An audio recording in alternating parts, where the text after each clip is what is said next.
Hello everyone, welcome back to channel. I am Nikhil Kumar. In the previous videos, we understood Linux basics, users, permissions, processes and system D. Now today we are moving into something every DevOps engineer uses on the daily basis, often even thinking about it. And that is package management. Think about this for a moment. When we create a VM on AWS, GCP or even on-prem, you don't install software by compiling source code. You don't download tar files or even resolve dependencies one by one and pray nothing breaks. You use package manager over there. And here's the interesting part. Behind every Kubernetes node, Helm install or even Ansible playbook, there is a package manager working silently at the backend. So Kubernetes doesn't magically appear on your server and Docker doesn't install itself. Linux package manager are the silent worker behind everything we automate. In this video, I'm not going to show OS installation, and that's intentional. So in real DevOps environments, cloud images already come with the package managers configured. Golden image already exists, base repositories are already enabled by default, and security and enterprise repos are usually pre-approved. So you are rarely installing Linux from scratch like a desktop user. So instead of wasting time on things you will never do in production, our focus today is something much more important, like how DevOps engineers actually uses package manager. So in this video, we will focus on how packages are installed safely, how updates really work, how dependencies are handled, what not to do on production server, and how tools like yum, DNF, and apt fit into an automation. By the end of this video, you will not just know commands, you will understand what is happening behind those commands, which is exactly what separates a DevOps engineer from someone just copy pasting it. Alright, with that context clear, let's start from the basic. The first question is, what exactly is a package manager? Conceptually, a package manager is responsible for downloading software, resolving dependencies, verifying integrity, and installing binaries in the correct location. Now, this idea of package manager stays same everywhere, but the tool name changes depending on the Linux distribution. On RHEL based system, the job is handled by yum or DNF. If you switch to Debian or Ubuntu, the concept doesn't change, only the command does, where the command is apt.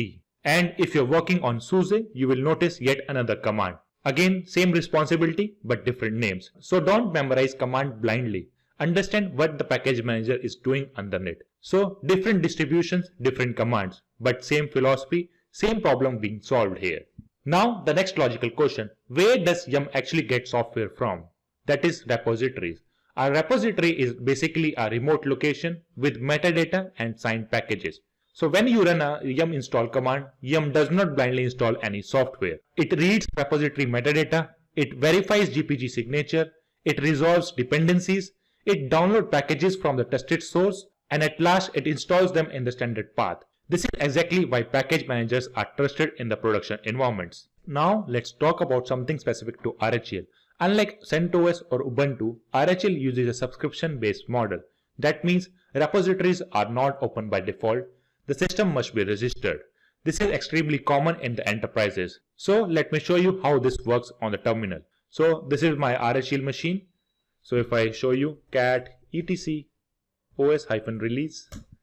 So this is a RHEL 10.1 version. Now if you want to check the status of the subscription in this particular machine, so we have a command for that. That is subscription-manager. So if I run subscription-manager and status. So this command shows whether the system is registered or not. As we can see here, the system is not registered yet. So to register this system, we can use the register option in the subscription manager command.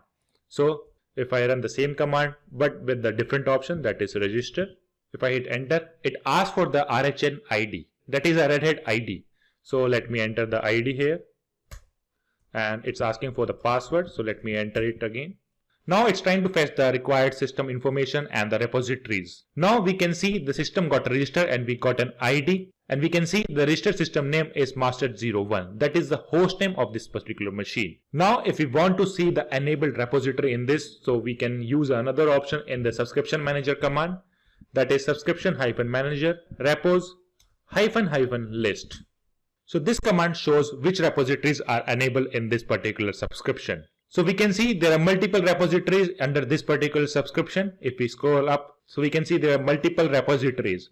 And here we can see enable is equal to 0. That means all the repositories are disabled by default. So here we can see there is one repository which is enabled in this, that is a base OS. There will be one more which is I think AppStream one, which is enabled by default when we run this command. Another one is the AppStream one. So these two repos are the most important one. One is AppStream and another is base OS. So whenever we register our system with a Red Hat, so these two repositories are enabled by default. Right now I have an internet connectivity and I'm able to associate my system with the Red Hat to download the packages from their repositories. But in some environment you won't use subscription manager, like air-gapped environment where the system is isolated from external networks, internal mirrors where the company hosted packages repositories are available, disconnected cluster where the Kubernetes node is not having an internet access. So in those cases we configure yum manually. Now when yum or DNF needs software, it doesn't magically know where to download it from. It reads repository definition from this directory. So the directory is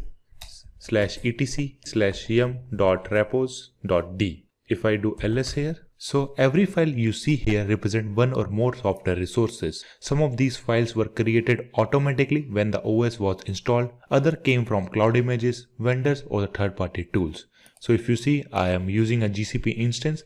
So this is a Google Cloud repository and I have used the Rancher Kubernetes. So this is the repository which is being configured by the Rancher script. And yes, in the real production environment, teams also create their own repositories for the internal packages. We are not going to configure one right now. I just want you to recognize where yum gets its instruction from. So if I open one of the file here, vi redhat.repo. So inside this repo file, you usually see the same few fields. The first is name. That is a human readable label we are giving to the repository. Then we have a base URL, that is the actual location of the packages. Then we have enable, whether yum should use this repo or ignore it. If the enable is equal to 0, that means the repository is disabled. And if it is 1, that means the yum can use it to install the packages. Below that we have a GPG check.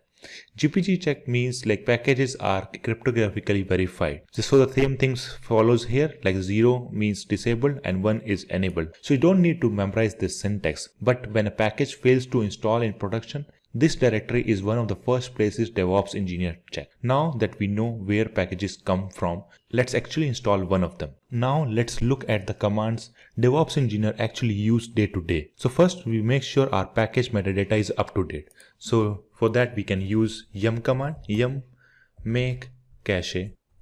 This just refreshes information about what packages are available. There are lots of repositories are configured in this particular system and it refreshes all the information about the packages which are available in this system. Now let's see which repositories this system knows about. So for that we can use yum repo list command.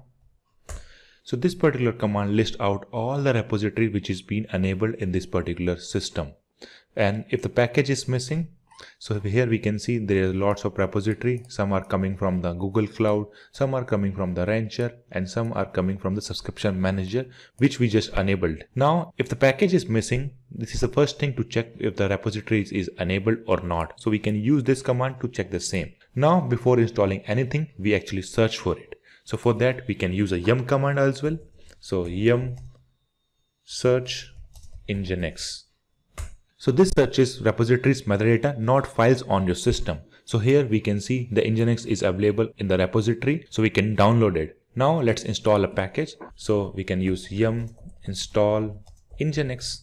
If I hit enter, it's loading a repository, and so here we can see it found the package, and along the package it is installing the dependencies as well, like nginx-core and nginx file system. And that's one of the biggest benefit of the package manager. So it automatically installs the dependency unlike RPM. And here it's asking for prompt to move ahead, like if this changes are okay or not. If I hit yes, it will start installing the packages along with its dependencies. Now the package got installed.